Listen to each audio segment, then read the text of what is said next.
Welcome to Group Text. In the new movie Reagan, now playing in theaters, Penelope Ann Miller stars as First Lady and style icon Nancy Reagan opposite Dennis Quaid, who plays, you can guess from the title, Ronald Reagan. The film explores the long and influential life of the 40th President of the United States, a major part of which was during his marriage to the then little-known Hollywood actress named Nancy Davis. Penelope Ann is a Tony nominee, a Golden Globe nominee, and has starred in such wonderful movies as Carlito's Way, The Freshman, Kindergarten Cop, and The Artist, just to name a few. I'm exhausted. I'm going to stop listing her credits before I have to officially call her a Hollywood veteran. And she is also someone I'm fortunate enough to know. Penelope, welcome. Well, so nice to be in here or at my home seeing you. And we go way, way back. We were just reminiscing that we have kids that their birthdays are 9 days apart. Yeah. Yeah. And we did little, what was it called? Gymboree or whatever that was. One of those. But I have to tell you, I still remember, and this is going to horrify your daughter. Okay. You used to do one of the funniest things ever. Oh, gosh. Which was you would hold her and go like this. And she would make the noise. And it was so funny. Well, what we do as moms to make ourselves entertained. It was. To this day, I remember that. That was the funniest thing ever. But let's talk about the new movie. So your latest role is Nancy Reagan. Yeah. How did this come to be? I'd heard about the movie being made or going to be made, and sort of through some mutual friend, and then I heard this director was, and someone had said to me like, "Oh, you would be cool to play Nancy Reagan." Not that it's something I'd ever thought of, yeah. And I thought, oh, that could be interesting. And then I heard Sean McNamara, the director, was attached, and I had done a movie with him years before in New Orleans and had a great experience. And so I had my agent or manager reach out and say, what about Penelope to play Nancy? And he thought it was a great idea, but they were working on getting Ronald Reagan, who they ended up getting Dennis. So then I met with the producer and Sean. They came to my house and met with me just to see where I was at and how I felt and so on and so forth. And that turned out to go well.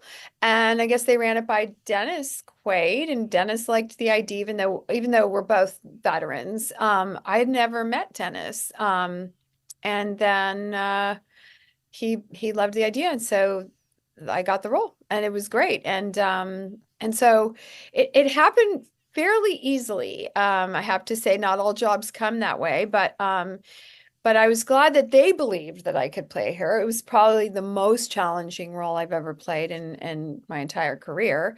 So it was scary and daunting because I thought, gosh, can I pull this off? Now that I've got the part, am I able to step into her shoes, so to speak, and especially somebody so iconic, so well known.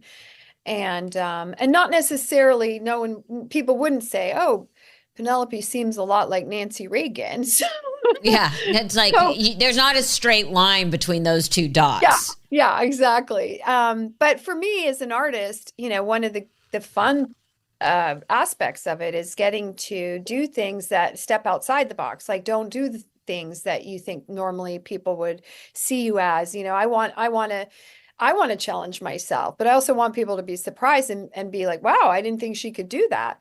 So I did an enormous amount of research. I talked with a lot of people that knew her and worked with her, read 10 books. I read so many books, but luckily she had a memoir called It's My Turn, appropriately titled. And that was really like my Bible. I carried that around with me, and it helped me kind of see life from her perspective, which a lot of people don't get to do when they're playing parts. So, that really helped me sort of delve into who she was in a very human way. And the writer, Howie Klausner, and the director, Sean, were so collaborative with me that they really they let me work with them to really develop the character more fully, which was amazing. Like even lines that she would write in her book that she said, I would say, but she said it like this. And then they put it in the script, which was amazing.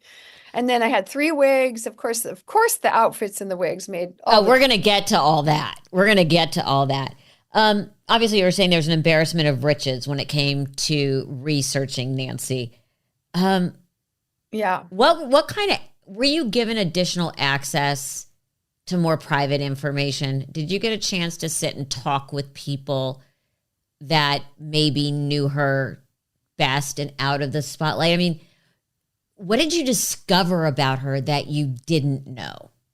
Well, I talked a lot with Sheila Tate, who was her press secretary for, I don't know, maybe 6 years, or 7, something like that. Anyway, she worked with her for quite a while, and she has a book called Lady in Red, and that also I read a couple of times. But talking to her to hear, because they remain friends. I mean, one of the things I found out about Nancy, which goes back to that question, is she was in when she liked you. I mean, you didn't want to get in her crosshairs. Uh, she was a take no prisoners person. But at the same time, when she liked you or she respected you, there was an incredible loyalty. And I think therefore people that worked with her and knew her that I spoke to really respected her. And I knew she didn't appear to come off as sort of the warm and fuzzy type, but she was a very giving and caring and loyal woman. She was fiercely protective of her husband, and that love story was something that also surprised me because it was more intense than I realized. I knew they were very, very tight and sort of attached to the hip and never apart and a power couple and all that, but I didn't realize how real their love story was. It was not like let's both do this because we want to get into politics and be famous people. She was an actress. She gave up her career. She was really the woman behind the man. I mean, she was one of she and people could think that that's submissive, and maybe weak, but She was not, my mother was yes, friends with her. yeah, I'm sure. And, with Betsy Bloomingdale and that you're right. She was an incredibly loyal friend. Yes, She was extremely, and I don't want this to be taken in the wrong way, like doing favors. She was very generous yes, as a friend, meaning, in checking in. yeah. I mean, in wanting to help their friends, it's not like a monetary situation. But And yeah, strong, that jaw-droppingly strong. yeah, You would not want to run into her again, in her crosshairs. yeah, It would yes. not end well for you. No, no, no. I mean, and it's not to say that she was sort of a puppet master either. It wasn't like she was telling Ronnie, who she called Yeah. her Ronnie. Um, he, she was his most trusted ally. So he went to her with everything and talked to her, and she had her opinions. He didn't always go along with what Mm-mm. she felt, but she really kept her eye out. And especially if you think about it, it was 2 months into him being president and at the White House that there was the attempted assassination. So her full-on protective mode went way up.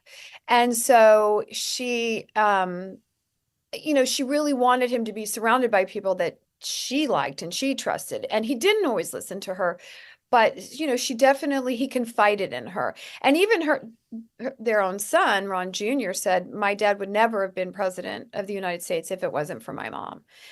And it was because of her belief in him and her being so confident in who he was as a man and believed that he had a purpose, that she helped sort of propel him. He needed her. And he said, "I would have lost my soul if Nancy hadn't come into my life." So in a way, there's so much power behind that, the woman behind the man, and I found that to be incredibly noble and cool that she was like, "I don't need the limelight." Of course, she was in the limelight, but she wanted him. She was pushing him out there, and she was going to stand by his side, no matter what. So that whole part of the story, I just think was really, really interesting and something that you don't see. He wrote her a love note every day.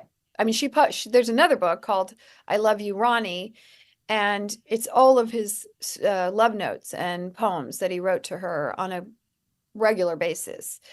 And who does that? I mean, it's not very common for a man to do that. So to also see his vulnerable side, and I think he was pretty destroyed by his first marriage with Jane Wyman, and she cared about being in the limelight. She cared about being a movie star. She hated that he was, Screen Actors Guild president and getting more political.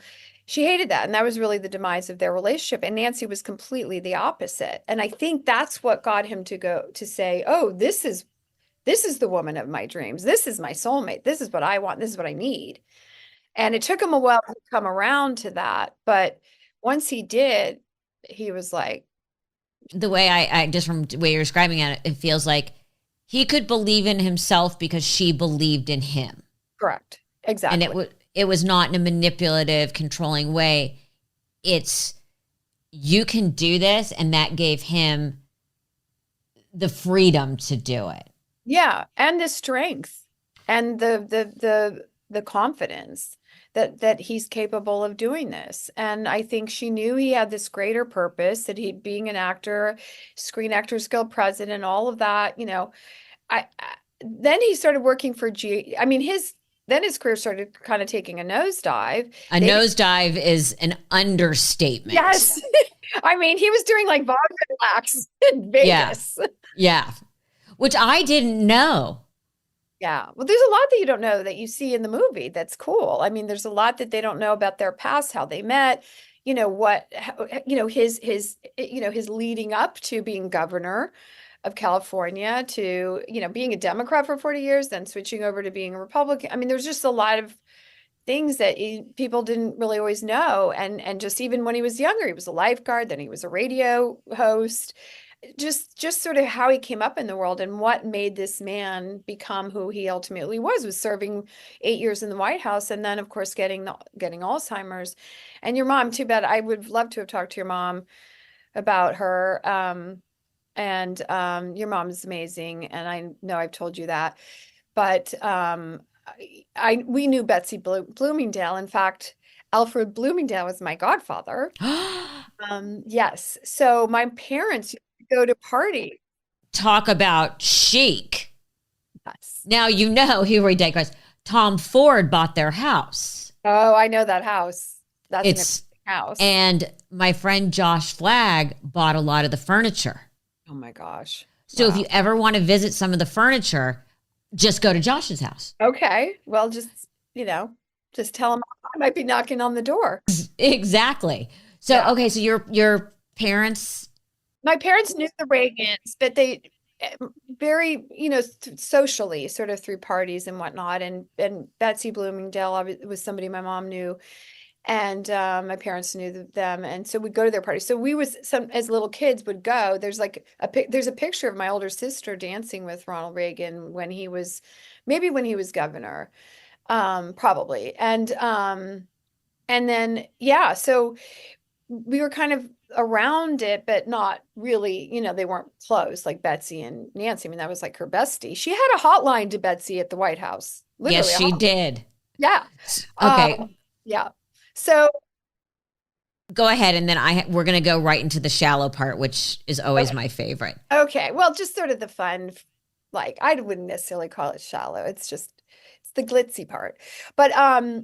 But yeah, so we were around them, and I don't remember, I was so young, but my mom, who's a journalist, did a couple stories on Nancy and her fashion. So there's a good segue. And so and that was like 1967 or something like that. So I was like 4 years old, 5 years old, something like that. But my mom has those magazine articles. One was in Home Magazine, one was in like Time Life. I don't know, but we have them. But my mom did stories on Nancy, which is cool. So here we are, full circle.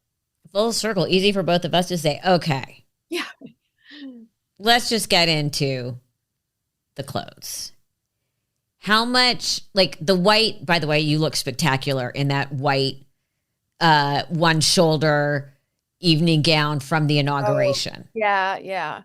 That I was like, oh my God, she looks so good in it. How much research did you do with the costuming department on the fashion? Because she was a fashion icon. Yeah. And what outfits really spoke to you? That this was her, and especially the ones that we don't know the famous photographs of. We all know the red dress. Yeah. We all know the white dress.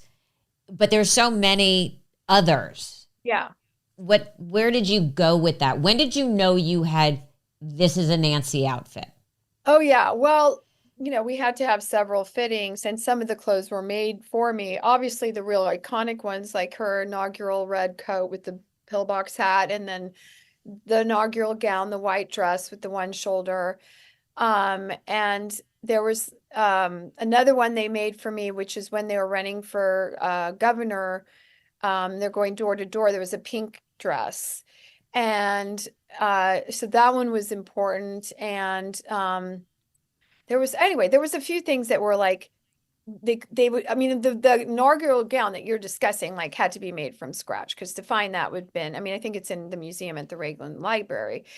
But so the costume designer really basically had to kind of go, and we were in Oklahoma shooting for the most part. We did shoot at the Reagan Ranch and the Reagan Library, but she went to all the costume houses in LA, and then there were some, I guess, in Oklahoma. So she just gathered like hundreds and hundreds of outfits that were, because we had to go through the periods. I mean, we had to go, Yes. the late 40s, early 50s to 60s, to then 70s and then 80s. So we had to run the gamut of all of those eras and those clothes, and the clothes that Nancy would wear. So of course, thank God we have a plethora of, thank God for Google search or whatever, but there was tons of photographs plus books with her clothing in it. And you could tell even from a very early age, when she was an actress, I mean, clothes were really important to her. And she obviously loved fashion, but they were specific to her. And even through the eras, they were sort of perfect for those eras. Even the 70s stuff, which I kind of loved too, there was that sort of with her cool short hair, and then it was darker, and she'd have these sort of very A-line, groovy sort of dresses.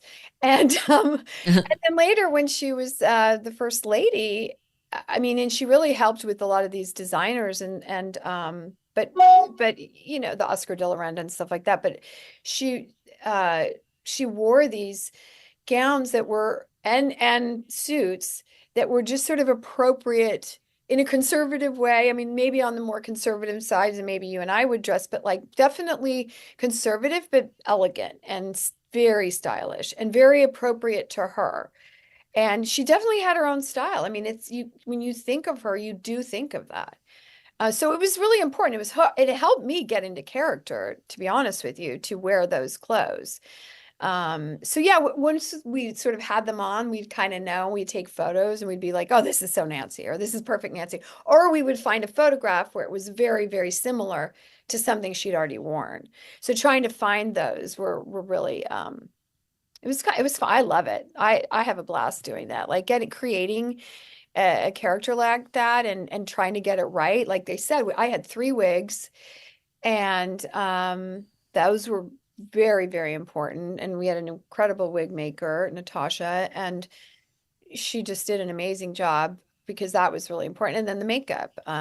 So all of that really helped me get into character, but also helped hopefully people seeing and think, oh yeah, I can see she looks like Nancy. Enough. Oh no, you look like Nancy in it.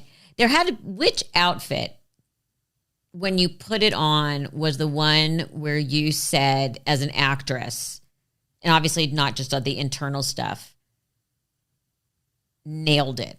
I feel her through this look, because it was so distinctive. Was there a moment, was there one costume fitting you did and went, I got it. I get her. Was there ever that moment where substance and style crossed for you as an actress? I know that's like a very long, stupid question, but there you have it. No, it's not. It's just hard because there were a few that felt like that. And that was for the era. There was this one outfit where she meets him for the first time in his Screen Actors Guild office. And that outfit was like, once I tried it on, I was like, oh my God, this is amazing. And just looks so appropriate for what she would have worn then. And then there was also their first date. Like there was a gown that she wore in a photograph. So it wasn't exactly like that gown, but it was just that one was I loved that one. That one just where they go on their first date was just it just fit me and it looked great. There was also that red dress. I'm gonna say them all, like probably the red dress when she's actually there was this one red dress that was amazing. Um and and then later there was like one it was I think at one of the debates or whatever where she had the bow and the sleeve and the skirt, and there was one where I say let Ronnie be Ronnie. That outfit was such a Nancy outfit. It just was that sort of almost like had that Chanel kind of look to it, and just really encapsulated that, the skirt a certain length, the tweed. It just everything was kind of just right on. And especially when I wore those clothes, because that's really how we remember her mostly was the White Mhm. House years. Those sort of the 80s look that she had. I think it was that it was there was a particular suit. There's one red one and then there was a blue one, and they're just were just just hit the nail right on the head. So, and that really, really helped because she just had a certain regal, sort of stoic kind of quality about her. Um, and yeah, so I wanted to get it right, and it was just so, so important to me. But I had a great team, an amazing team, Oh, the costume designers, the hair and makeup, the wigs, all of that just was so hugely important.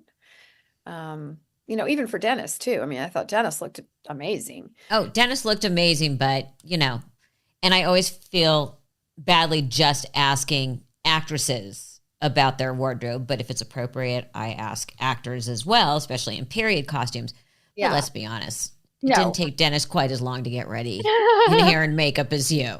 He So, had some prosthetics and he changed his nose a little bit, and there was things going on with they did yeah. they did take time. But yeah, I mean, look, and everybody looks at the women's clothes more than the man. I mean, the guys are in suits all the time, but he did have his original suit maker was making his suits. So that was really cool. Ronald Reagan's Right, right. maker. So that was kind of amazing that he was so fortunate to have that. But yeah, How did they even find this man? That's amazing. well, there's ways to find people, and I'm sure it was an incredible honor. He was at the premiere, and I think for him to see his suits, get made, it's a job too. Yeah. Oh, it's like working for Ronnie again. I'm sure it Yeah. was kind of cool, once again, a full circle. Um, but yeah, I mean, that was really the fun part for me, honestly. I really, and obviously it was really fun playing opposite Dennis, and he was such a, we just had that chemistry that was so paramount. It was so important that Ronnie and that we get that right, because they were a power couple and they were tied to the hip, and they were so important to each other, that relationship had to be also, it had to work. And luckily, even though I hadn't met Dennis before, we worked very, very well together. But so that also made a difference to me, was having I- him. Yeah. Their relationship, and people think a lot of it is just the story, was truly a love story. Mhm. And it withstood everything. Um, when Yeah. you look at her, not even just from the movie point of view, but as a person and an actress, how do you think, how profound was the loss to her? How would people understand? I mean, of course, we see it in the movie that we should all, if you know a couple with that kind of relationship once in your life and are one, it's extraordinary to watch. Yeah. Yeah. I It's mean, yeah, and it's true. It's sort of one doesn't go without the other. So I think losing him earlier, because she didn't, it's not like he died, but he had Alzheimer's. So eventually she was going to lose him and his full self. And that to me is just, I can't imagine how tragic and sad seeing somebody sort of slowly die within themselves as they are still living. And that must have been just the most heartbreaking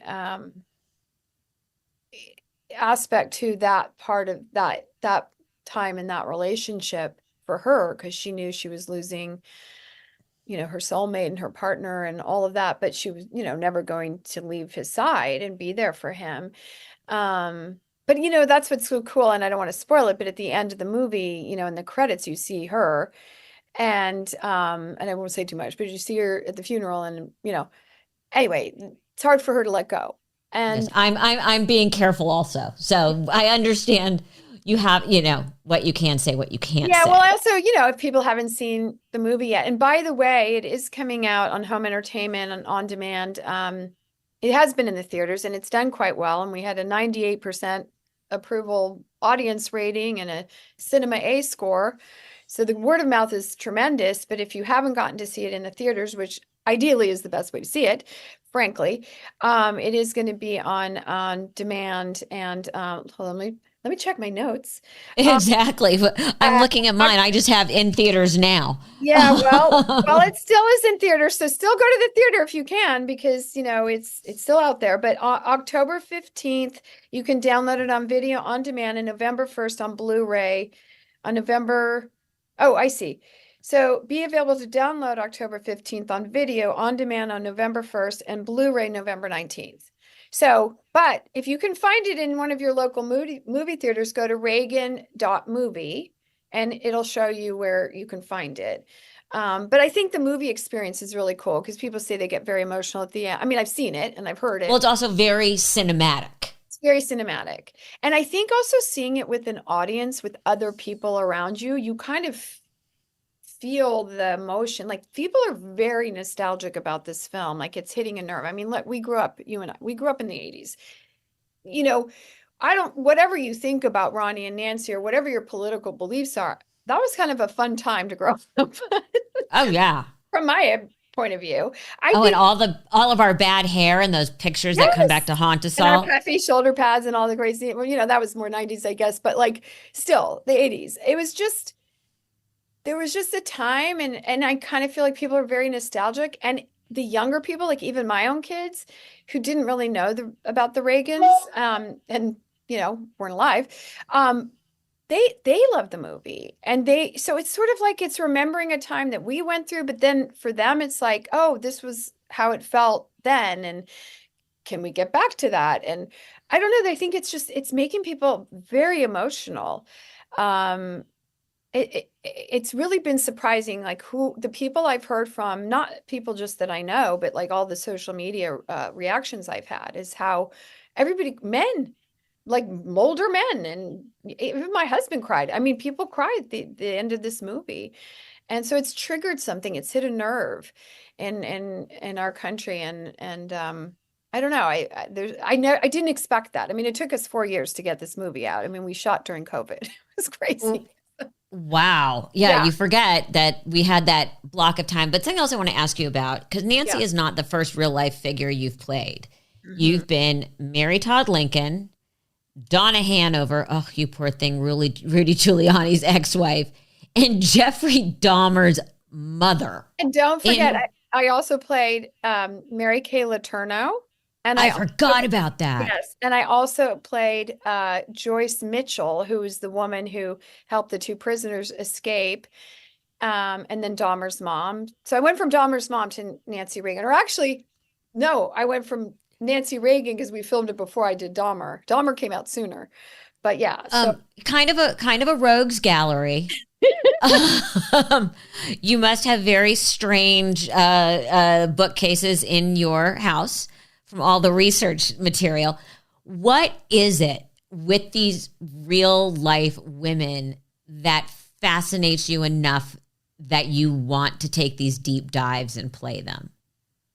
um, there's something about playing real life, I don't call them characters or people, that to me is daunting yet exciting um, because I guess once again, I feel like it challenges me to kind of knowing that this person existed and has a story and a whole personality, that you can kind of try and say, what would be that mindset? How did that person feel? Like, it's not like I'm making up the character, or it's just been written and it's fictionalized and you're kind of like, okay, I can create sort of how I see it and how I feel it. Like, you kind of have to try and get it right, to try and do them justice. Like, I know that sounds weird when you're talking about people who've done bad things, but like, in a way, their souls, it's like a Nancy Reagan, especially. I'm like, oh, I hope she's proud. I hope she thinks I did a good job. Or people that know her, feel like, oh, she did her justice. But I sort of feel like you owe it to that person to say, okay, let me get you right. This was a real human being, and good or bad. And I don't judge them, because when you're playing someone, you don't, I mean, we all judge ourselves to some degree, but I'm not outside looking. You know what I mean? It's like I can't Right. judge, like, do I think I'm a good person or a bad person? Because by and large, most people don't think they're bad people. So there's something kind of fascinating and interesting to me, and I love history. So it gives me actually an excuse to actually do sort of like, especially playing like someone like Mary Todd Lincoln and during that time and what it was like. And he had many assassination attempts on his Oh life. yeah.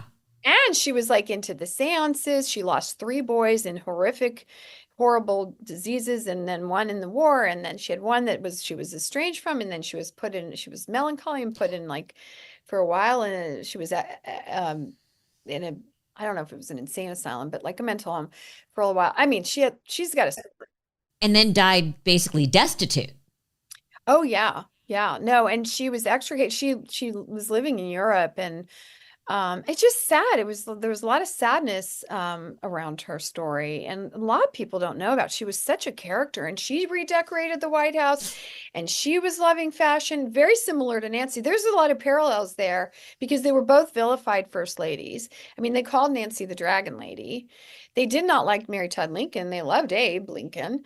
I mean, I'm sure there are people that didn't, but they were more beloved. The wives, not so much. And both of them, when they got to the White House, said that the White House was in shambles. There was tattered curtains, and the rugs were stained, and the plumbing or the electricity didn't work, and so they were like, this is. They both felt this way. Very interestingly enough, because I read it in Nancy's book too, is that they felt like this is the people's homes. We're just residents. We're just residing here for a period of time. But this is people come to our home, like as it representing our country. And I think like Mary started the first sort of open public tour of the White House after she decorated, but she was criticized because it was Civil War and Depression and blah, blah, blah. Nancy, however, used privately funded money, but was criticized. But she had her first state dinner with Margaret Thatcher, and it was all mismatched china because they didn't have a full set anymore. It either been stolen or broken or, you know, disappeared somehow.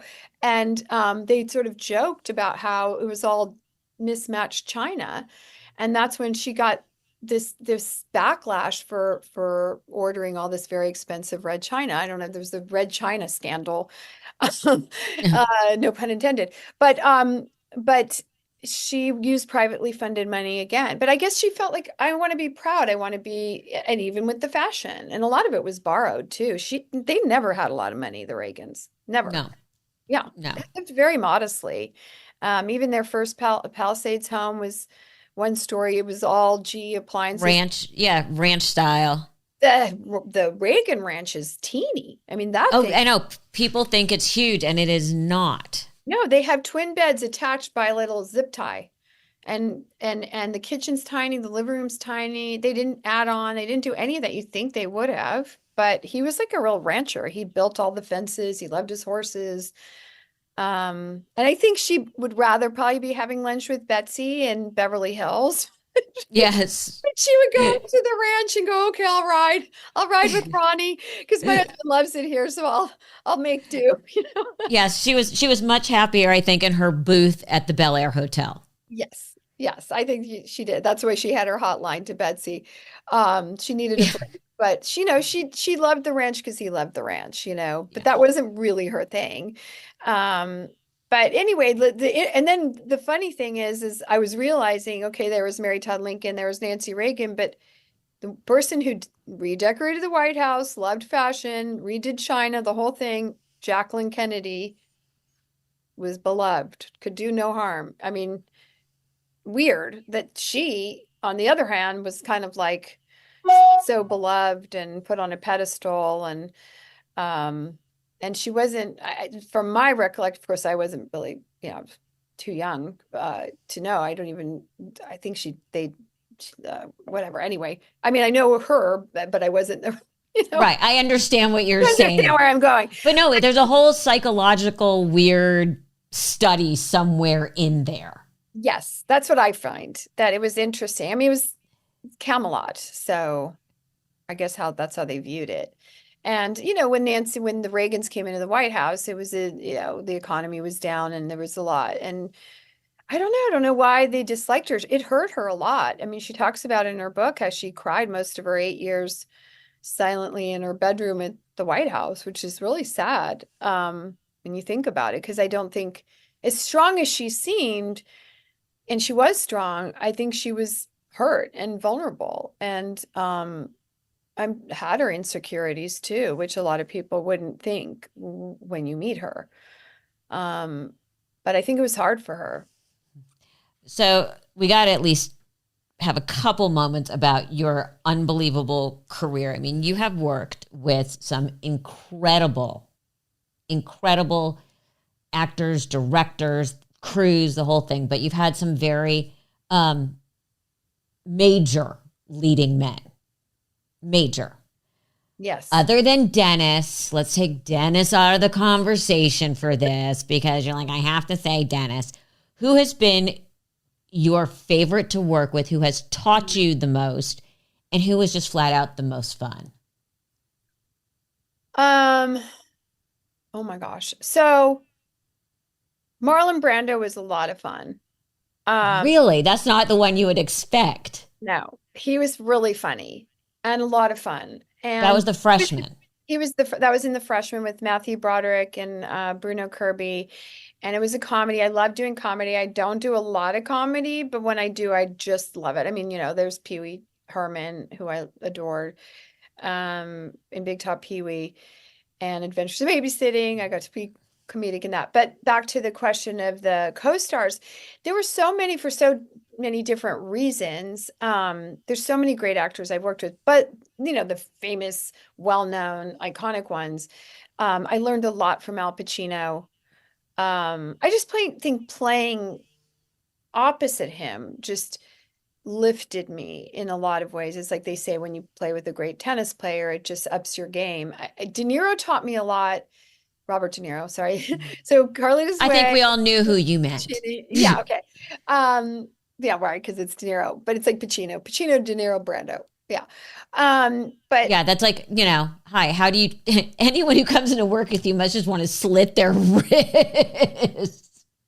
Where you go, when I was on the set with Marlon. yeah, Brando. Right. Anyway, let me tell you a few little tidbits, some anecdotes. Yes. Al once said to me. Yes. I think, De Niro was really interesting because he was the most method of the actors that I worked with, of that Generation. whatever. Evan Peters who played Dahmer, who was brilliant. So good. Brilliant actor. I mean, I was so impressed with him. He's very method. And I was like, oh my God, this guy is going into, I mean, he wasn't killing people, thankfully, but he was like in a dark place, very dark place. And he doesn't get out of it. And it's intense. I mean, he does a lot of dark stuff. And I know he wants to do a rom-com, but he's just known for that. But De Niro was very much in character a lot. And I don't know, he'd have me do things that I just wouldn't do normally on, when I'm shooting with somebody. Like, he told me to pause longer than I would normally pause to just make him more uncomfortable because of the character that he was playing. It was based on a true story. And then he'd have me say things that weren't my lines just to sort of shock him in a way or get him to react in a certain way. And I never had an actor ask me to do that. And I remember taking that away, with me as a little toolbox and having other people do it to me. When after a while, when you're doing a scene, you're so used to, it being said a certain way. And it was just my off camera. So I just thought that was interesting, I thought. And it helped and helpful. So that was cool. And, Al Pacino, I mean, they're all, here's the thing about all those actors that I found also very cool. And,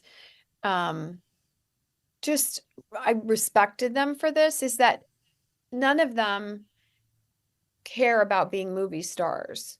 They really care about the work.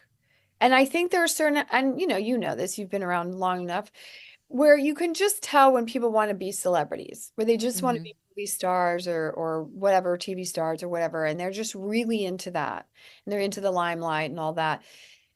They could care less. Like, I feel like that's the last thing that they care about. They just want to do good work, and they have a passion for their craft. That was the one thing that I would say with all those actors I just mentioned, including Evan Peters, because he's very shy and doesn't like going to these big events and all that stuff. So the glamour and the glitz part was not, and Marlon Brando, which was, it's not like they're chumming up to the executive. One night we were having dinner at Orso's in Toronto, which is a nice restaurant. And we feel these pellets like hitting. I was with Matthew and Bruno, and we were having dinner there too. And we're feeling these pellets hitting us. And we look over, and there's Marlon Brando having dinner with the grips and the electricians, right? And he's throwing bread balls at us. And he was at another table. And, he really liked the everyman. He liked the hard workers. He liked the laborers. Like, those are the people that he connected to and related to and befriended, which I thought was really impressive. It wasn't like, I want to be friends with Hollywood movie stars. He really liked the everyman. And not that he didn't have, I'm sure, famous friends, but yeah. Do you get a discount at the hotel now that his island's become a fancy hotel? It's so interesting that you asked me. I'm really good friends. In his will, he said I could stay here anytime I want, free of charge. No, he told me personally. Yes, he told me. He called me. Yeah, exactly. Well, I'm really good friends with his daughter, Rebecca Brando, and she goes there all the time. And I've hinted at that. Would I get a little bit of a discount? So I haven't gone yet. So it remains to be seen if I would get. I'm a great +1 traveling buddy. Okay. I'm just saying. Okay. What do you have next? Oh my goodness. So I have a couple movies that were waiting, that I finished, that are waiting to get released, and we're not sure what's happening. I mean, whether they go on the festivals or they out and so on. And one is called After All, and the other is called 6 Days in Evergreen. I have a movie that I'm really excited about that I'm supposed to shoot in the future. And I kind of don't want to say too much about it because we haven't even signed the deal, but it's a good one. It's another true story where I'd be playing a real life character. Okay. Do you promise me you'll come back? Oh yeah, of course. I'd love to. So Reagan now in theaters. Give me the dates one more time for all the other releases. The home entertainment. Okay. Yes. So in home entertainment on October 15th, which is coming right up, you can digital download on video on demand on November 1st and Blu-ray on November 19th. And that's the Reagan movie where I play Nancy Reagan and Dennis is Ronald Reagan. And if you get a chance to see it in theaters, please everyone go, because it is cinematically it's beautiful. It's a beautiful experience to see it in the theaters for sure. And it's worth it. It's worth it. People who's told me I haven't been to the movies in years, are going to see the film, and I hope it's still playing in any of you that are watching in your nearby neighborhoods. I can't talk yet. But it's worth seeing. Yeah, if you can, go to the theater, and then if not, you got this. Penelope Ann Miller, thank you so much. Thank you for having me. It was so great to see you, Melissa, and talk to you again, and hope we do it again soon. Yeah, and I know we do. And Thank Heidi's you. fun, and I hope our kids can run into each other because it'd be really funny to know that they were like in a little jamboree thing together. Well, we'll have to make that Have to happen. do that. Okay, all right. Bye. Thank you. Bye. Thank you.